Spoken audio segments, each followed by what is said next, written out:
Hello, Year 5 and 6, and welcome to today's assembly, which is all about respect, respecting ourselves and others.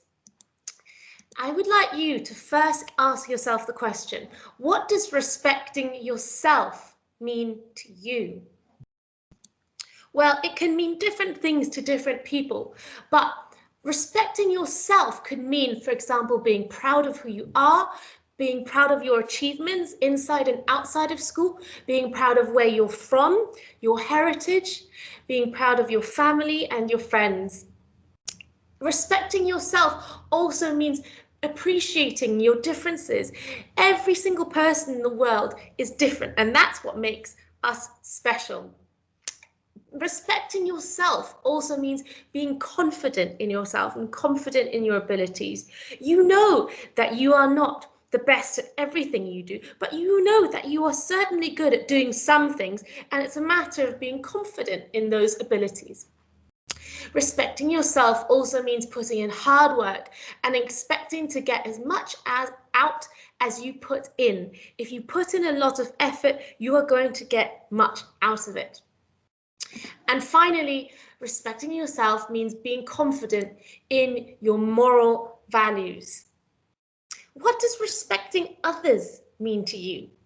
You might have heard the phrase, you can't begin to start respecting others until you start respecting yourself. So these two concepts are linked, respecting yourself and respecting others. Here's a nice quote. The respect you give others is a dramatic reflection of the respect you give yourself. So the first thing to do is to be at peace with yourself and to respect yourself before you can start projecting that onto others. And I know Year 5 and 6 that you certainly do both of these things. You respect yourself and you therefore respect others around you. Now let's have a closer look at moral values. What are they? Moral values are standards that help an individual choose between right and wrong or good and bad. This understanding is necessary to make honest, credible and fair decisions in daily life. Now, we have certain values such as respect and support, and we're definitely going to go through these, but I have listed a few more that we are going to go through that are all involved in respecting yourself and others. So let's start with gratitude.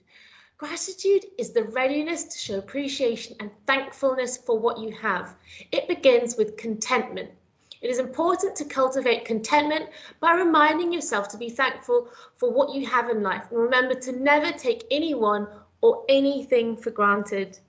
Here is a diagram of some things that you might be grateful for. So take a moment to think about what you are grateful for in your life. The fact that you have food to eat, family, friends, and education, all of these things are things to be grateful for because not everyone in the world has them. Number 2, honesty. Children read in books that honesty is the best policy, but to learn is true meaning. So you need to practice it continuously. You can nurture honesty by being truthful towards your parents, teachers, and others around you. It's always best to accept a mistake with honesty instead of lying to cover it up.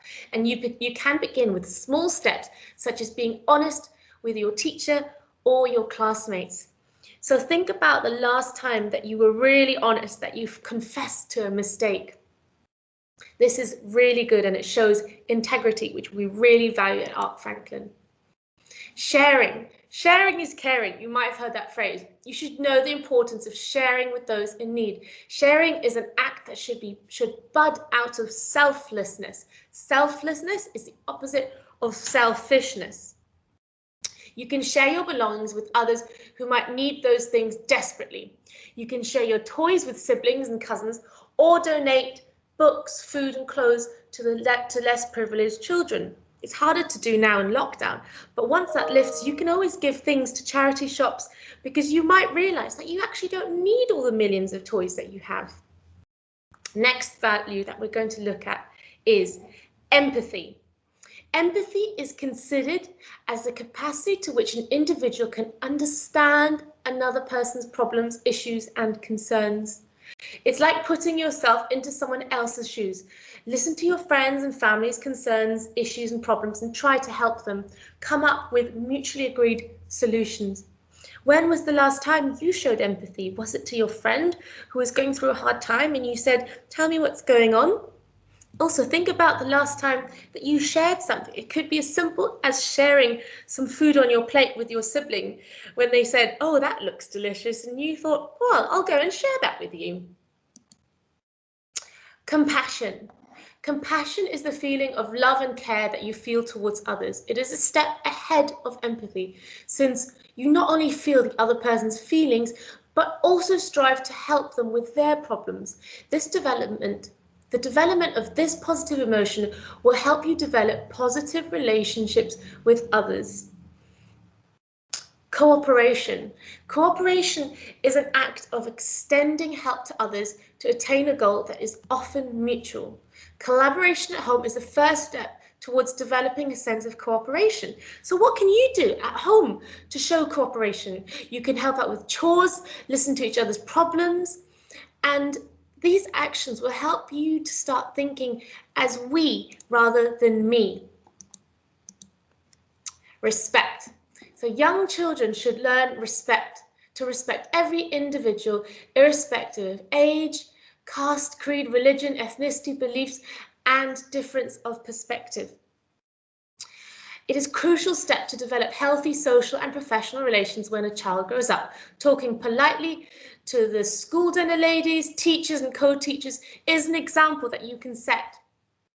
And linked to that is the concept of equality. Equality is an integral part of several moral values, such as justice, and treating all individuals equal in terms of rights, opportunities, and status is essential for eradicating thoughts of supremacy. All humans in this world are equal and they deserve to be treated equally. No one is more important or less important, and certainly not because of based on any of these things such as race, disability, religion, and so on. Justice.